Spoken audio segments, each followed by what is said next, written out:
So right now I'm reading a book called The iGen Generation. It's all about Gen Z, and I find it very fascinating.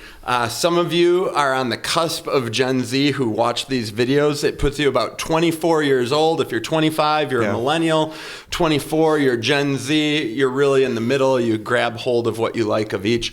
But it's fascinating reading about how teenagers right now, those coming through my youth group, are dramatically different than the millennials who went through your youth group 10 years ago, roughly. It was the middle of your the heyday. The good old days. The good old days when the youth group was 87. So what's iGen talking about? What's the thing that's sticking out to you? Yeah, in summary, it said today's 18-year-olds look more like the 14-year-olds of 20 years ago. Wow. They've pushed off jumping into the things that adults do.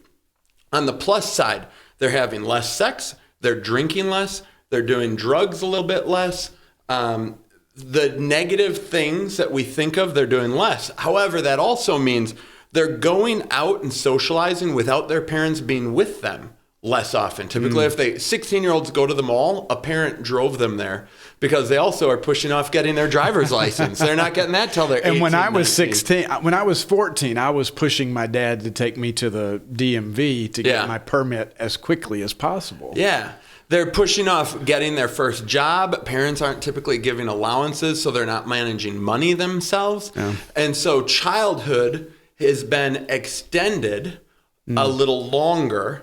But then the problem is that they hit their college years and they haven't had the transition time to jump in, to prepare themselves for what it's like to live alone, away from mom and dad, managing their stuff. And professors are telling stories of these kids are not really ready to be managing their lives on their own. Well, and I think I get that too, is because even as I watched my own kids go through high school, I think about the differences between when I was there and them there.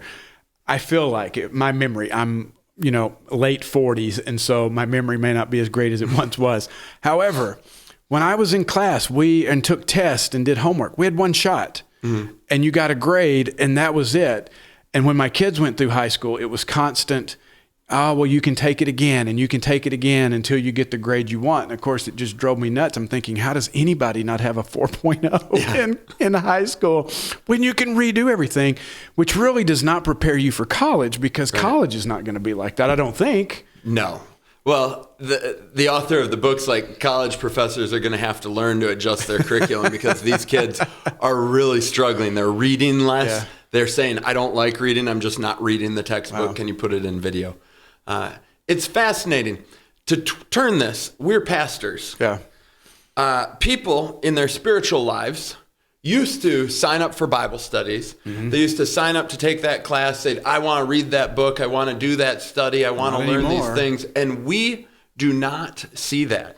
Almost in a similar way, how this iGen generation is kind of likes childhood. They don't want to be an adult. They don't want to take accountability for their own work and their own learning and their own reading, even and that they read. But to be fair, to give them a little bit of a pass, do you think some of this comes about because even their parents aren't readers? You and I have talked many times about how you and I read a lot. Right. I love to read. I'm constantly reading something, but I am an enigma among most of the people in my generation. Right. Well, I think that it's not a generational thing. The Gen Z versus millennials. I think it's the culture, the iPhone culture that we live in, where there's Netflix and there's YouTube and there's all these things. People have moved. We're almost post, what is it? When you're a culture that reads. We're a post-literal culture where we've gotten to the point where it's like, I just want to watch a video of it. I want to Snapchat somebody and have them explain it to me. But you and I are so different than that. You and I have said before that we would much rather have a transcript of a video than to actually sit there and have to watch a video, because I can read the transcript and pick out what I need faster than I can to sit there and have to watch a 12-minute video. Right. But what the big thing is our people taking accountability at all for their self-learning, their self-feeding, or are they just kind of wandering? Oh, I like this, click. I like that, click. I don't like this, click.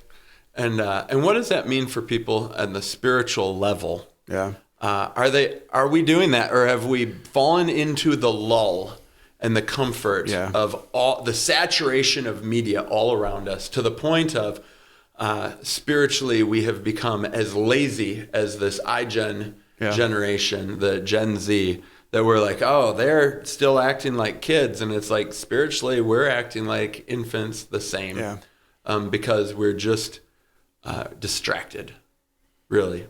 Or even pacified. Yeah. You know, it's not even, it's just are satisfied with where we are. And so why? Because to be fair, it's like most things in life, it requires effort. And if we don't see the value of putting in the effort, we most likely won't.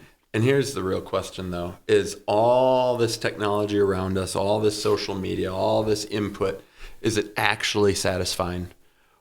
Or at the end of the day, do we go to bed and think there's got to be more than this? Yeah. Hey, if you like this video, make sure you subscribe to this channel and also give us a thumbs up. And there's also a notification thing that you can click on that will let you know every time we release a new Thinking Aloud video.